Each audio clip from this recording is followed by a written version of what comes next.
এতক্ষণ আন্টির মিষ্টি কথাই হচ্ছিল, সেখানে আমি এসে কিছু কুলিচে চলানো কথা বলতেই ত্রয়ী এসে দরজা খুলে দিল।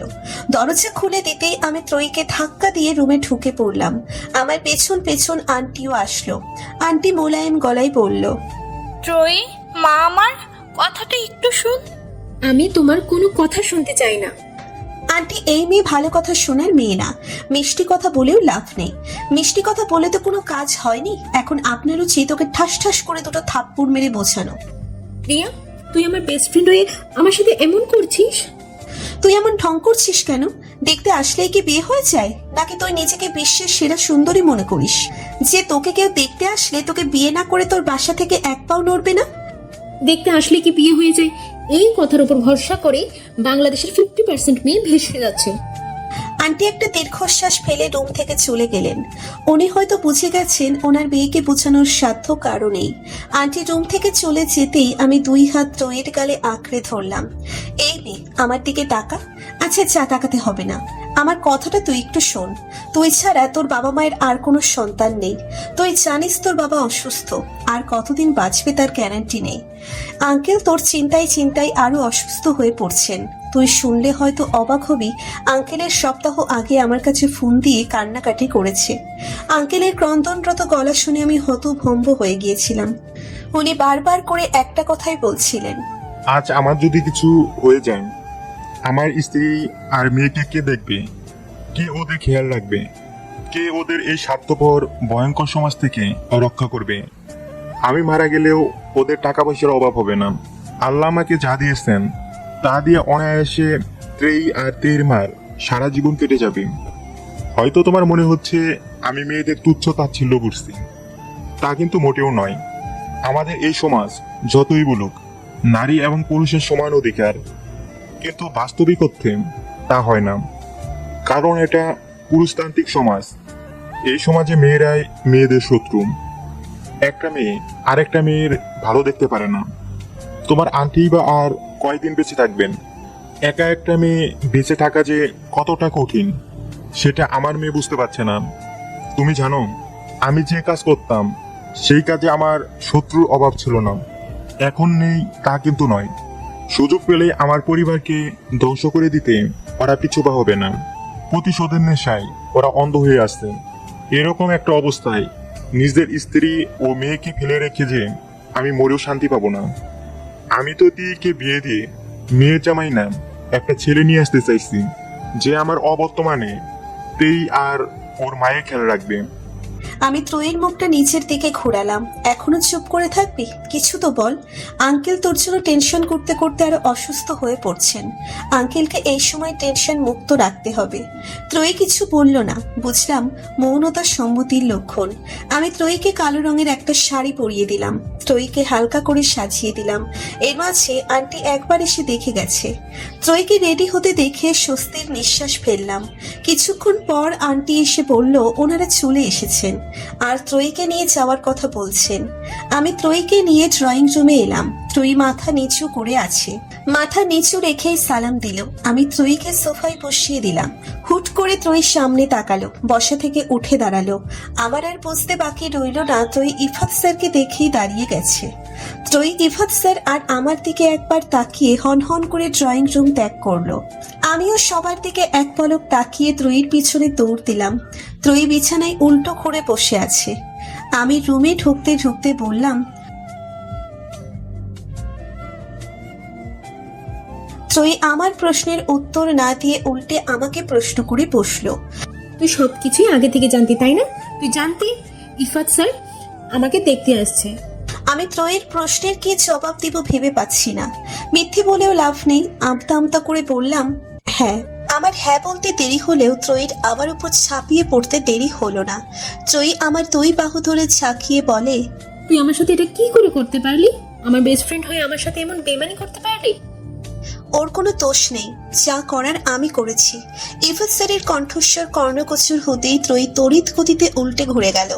আমি পেছন ফিরে তাকালাম। ত্রয়ী শক্ত গলায় বলল, আপনি এখান থেকে চলে যান। আমি আপনার সাথে কোনো রকম কথা বলতে চাই না। আপনি এখান থেকে চলে যান প্লিজ। আমি তোমার সাথে আলাদা করে কিছু কথা বলতে চাই। আমি চলে আসতে নিলেই ত্রয়ী আমার হাত ধরে আটকে দিল। ত্রয়ী আমার দিকে তাকিয়ে চোখ রাঙিয়ে বলল, খবরদার, তুই যদি এখান থেকে এক পা নড়িস তোর পা ভেঙে আমি ঘাড়ে ঝুলিয়ে দিব। রিয়া তুমি থাকো, তোমার সামনেই বলতে আমার কোনো অসুবিধা নেই। আমি কি দেখতে এতটা খারাপ যে আমাকে ভালোবাসা যায় না? আমার ভালোবাসাটা হয়তো কোনোদিন তোমার সামনে প্রকাশ হয়নি। আমার ভালোবাসার গভীরতা মাপার ক্ষমতা তোমার নেই। তোমার যদি আমার প্রফেশন নিয়ে প্রবলেম হয় তাহলে আমি ছেড়ে দেব আমার প্রফেশন। আর যদি প্রবলেমটা আমাকে নিয়ে হয় তাহলে আমাকে না হয় নিজের মতো করে গড়ে নিও, আর না হয় আমি তোমার মনের মতো হয়ে উঠব। আমাকে 2টা মাস সময় দাও। তুমি যখন কিছু বলছো না তখন আমি মৌনতাকেই সম্মতির লক্ষণ ধরে নিলাম। আসি, ভালো থেকো। আমি রুমে আসতেই উনি ধাক্কা দিয়ে আমাকে বিছানায় ফেলে দিলেন। আমাকে ফেলে দিয়ে নিচেও আমার পাশে শুয়ে পড়লেন। কি করছেন কি আপনি? হুশ, নো মোর টক। তোমার সবার দিকে খেয়াল আছে, শুধু আমার দিকেই নেই। সারাদিনে একবারও তোমার এই রুদ্র নামক ব্যক্তিটার কথা মনে পড়ে না, তাই না? আপনাকে ভুলে গেলাম কবে যে আপনার কথা মনে পড়বে? মাঝে মাঝে তো ভুলেই যাও যে তোমার একটা বর আছে, যে চাতক পাখির ন্যায় তোমার অপেক্ষায় বসে থাকে। তিনি আমার গালে আলতো করে আঙ্গুল ছুঁয়ে দিতে দিতে কথাগুলো বললেন। উনি আমার কোমর ছড়িয়ে ধরে আরেকটু কাছে টেনে নিলেন। আমার গলায় আলতো করে ঠোঁট ছুঁয়ে দিলেন। আমি ওনার শার্ট খামচে ধরলাম।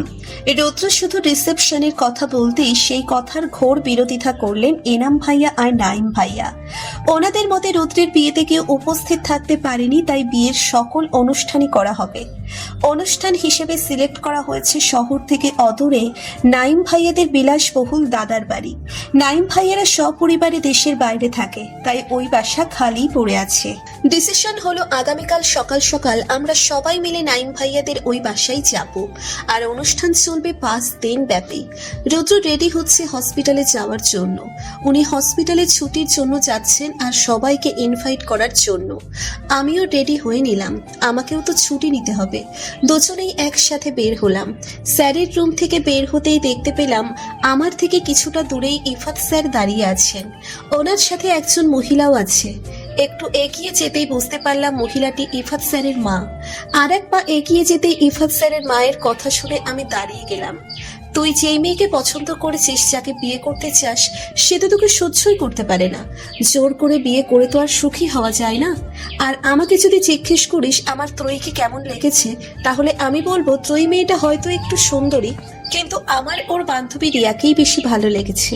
মেয়েটা কত হাসি খুশি, চঞ্চল, মিশুক, কত সহজেই মানুষের সাথে মিশে যেতে পারে। তুই তো জানিস তোর পছন্দই আমার পছন্দ। তোর কোনো কিছুতেই আমি কোনোদিন আপত্তি করিনি, তোর স্বাধীনতায় হস্তক্ষেপ করিনি, এবারও করতাম না। কিন্তু ত্রয়ী মেয়েটা তো তোকে পছন্দ করে না। আমার মনে হয় রিয়াই তোর জন্য একদম পারফেক্ট। আস্তাগফিরুল্লাহ, নাউজুবিল্লাহ। আম্মু, তুমি তওবা করো তাড়াতাড়ি। যে কথা বলেছ সেই কথা আর মনেও এনো না। রিয়া ডক্টর রুদ্রর ওয়াইফ। বেচারা নিজের ওয়াইফকে নিয়ে কতটা পজিটিভ তুমি কল্পনা করতে পারবে না। আমি ওর সাথে জাস্ট একটু কথা বলতাম দেখে ডক্টর রুদ্র আমার দিকে যেভাবে তাকাতেন মনে হতো আমাকে চিবিয়ে খেয়ে ফেলবেন। আমি আর ওইদিকে পা বাড়ালাম না, আলতো হেসে ওখান থেকে চলে এলাম। ব্যাগটা গুছিয়ে সকাল সকাল দল বেঁধে রওনা দিলাম।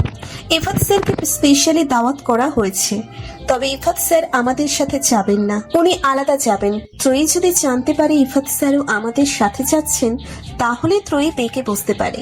হয়তো ত্রয়ী শেষ পর্যন্ত যাবেই না। ত্রয়ী জানে ইফাত স্যার বিয়ের দিন যাবেন।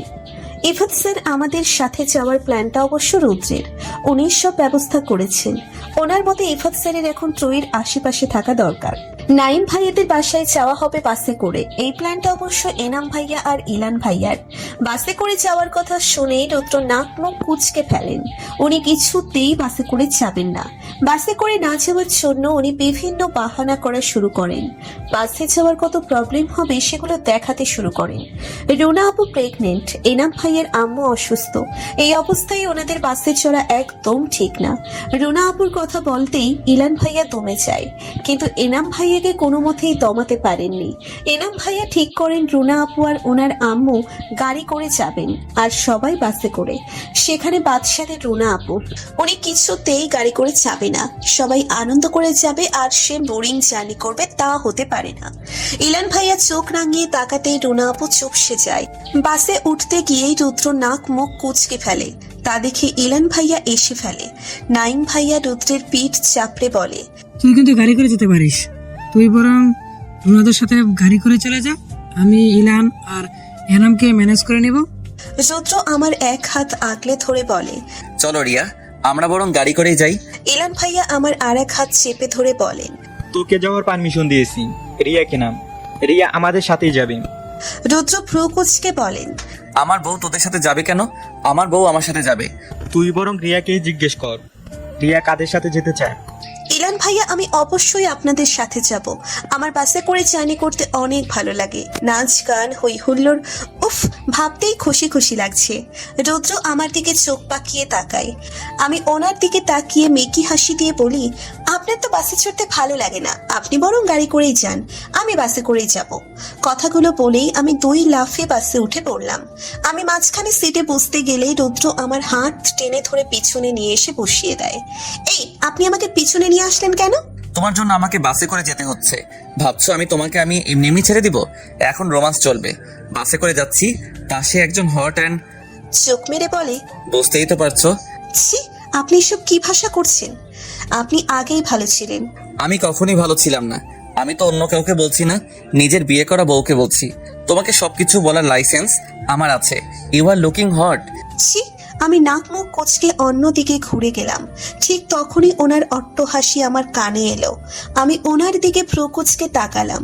আরে বাবা, আমি মজা করছিলাম, তুমি সিরিয়াসলি নিচ্ছ কেন? তোমার সাথে এই ওয়ার্ডগুলো যায় না। তোমাকে দেখে কেউ বলবে না ইউ আর লুকিং হট, তোমাকে দেখে বলবে গুলুমুলু বাবুটা, বেবি ডল, বুঝছো? আপনি আমাকে অপমান করছেন কিন্তু। আহা বাবুটা, মান অপমানও বুঝে। আমি ওনার দিকে চোখ রাঙিয়ে তাকাই। উনি আমার চোখ রাঙানো দেখে হো হো করে হেসে দেন। নাইম ভাইয়াদের আলিশান বাড়ি, এই জায়গাটাকে ঠিক শহরও বলা চলে না, আবার গ্রামও বলা যায় না, কিন্তু জায়গাটা অসাধারণ। বাড়িটার মাঝে একটা জমিদার টাইপ ভাব আছে। এই বাড়িটা দেখে কেউ বলবে না যে এখানে কেউ থাকে না। সারা বাড়ি ঝকঝকে তকতকে। বাড়ির সামনে বিশাল সাইজের বাগান। নাইম ভাইয়ার দাদু এই বাগানটা শখ করে করেছিলেন। এখানে 4-5 জন কাজের লোক আছে, তারা এই বাড়ির আর বাগানের দেখাশোনা করেন। বাসে সবাই লাফালাফি করে টায়ার্ড হয়ে গেছে। এখানে এসে যে যেখানে পারে শুয়ে পড়েছে, কিন্তু আমার মাঝে কোনো টায়ার্ডনেস কাজ করছে না। আমি ফ্রেশ হয়ে রুদ্রকে টেনে তুললাম। কি ব্যাপার রিয়া, এমন টানাটানি করছো কেন? ঘুরতে যাব তাই। আমি প্রচন্ড টায়ার্ড, কোথাও ঘুরতে যেতে পারবো না। আপনি না নিয়ে গেলে কিন্তু আমি একাই চলে যাব। উনি সাইকেল চালাচ্ছেন আর আমি সাইকেলের সামনে ওনার কোমর জড়িয়ে ধরে বসে আছি। মৃদু বাতাস বইছে, কেমন অদ্ভুত শিরশির অনুভূতি হচ্ছে। মাঝে মাঝে আমি হাত দিয়ে ওনার চুলগুলো এলোমেলো করে দিচ্ছি। গ্রামের মতোই আঁকা বাঁকা পথ। হুট করে উনি ব্রেক করায় আমি হালকা সামনে ঝুঁকে গেলাম। উনি এক হাতে আমাকে সামলে নিলেন। ওনার দৃষ্টি অনুসরণ করে সামনে তাকাতেই আমি চমকে গেলাম। উনি অস্পষ্ট স্বরে বললেন, বিহান। রিহান উল্টো দিকে ঘুরেছিল। তারপর রুদ্র একটু চড়েই ডাক দিল বিহান বলে। আমিও ততক্ষণে সাইকেল থেকে নেমে পড়েছি। বিহান রুদ্রকে দেখেই একটা হাসি দিল, বিনিময়ে রুদ্রও আলতো হাসলো। রুদ্র এগিয়ে বিহানকে জড়িয়ে ধরলো। রুদ্র বিহানের কানে কিছু বলল। আমি ওদের দেখছি আর অবাক হচ্ছি। আগে তো দুজন দুজনকে সহ্য করতে পারতো না, আর এখন এমন আচরণ করছে যেন তারা কত দিনের বন্ধু। দুজন কিছু নিয়ে আলোচনা করছে। আমি ওনাদের থেকে একটু দূরে থাকায় কিছু শুনতে পাচ্ছি না। অস্পষ্ট দুইয়ের কথা কানে আসছে। এতটুকু বুঝতে পারছি ওনারা প্রেলিয়া আপুর মৃত্যুর ব্যাপারে কথা বলছেন। আমি আগেই সন্দেহ করেছিলাম ওনারা প্রেলিয়া আপুর মৃত্যুর ব্যাপারে জানেন। ওনারা পুরো ব্যাপারটা আড়াল করার চেষ্টা করছেন। আমার আবার প্রেলিয়া আপুর মৃত্যুর ব্যাপারে জানার আগ্রহও নেই। প্রেলিয়া আপু আমার জীবনটাকে বিভীষিকাময় করে তুলেছিল। প্রেলিয়া আপুর মৃত্যুটা অনেকটা রহস্যময়, আর কিছু রহস্য অজানা থাকাই ভালো। বিহান রুদ্রের কাছ থেকে বিদায় নিয়ে চলে গেল। রুদ্র আবার সাইকেলে চড়ে বসলো।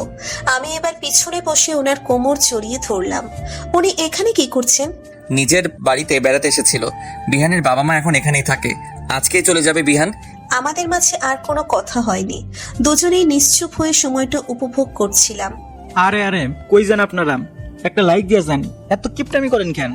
একটা লাইকই তো দিবেন, প্লিজ প্লিজ প্লিজ একটা লাইক দিয়ে যান।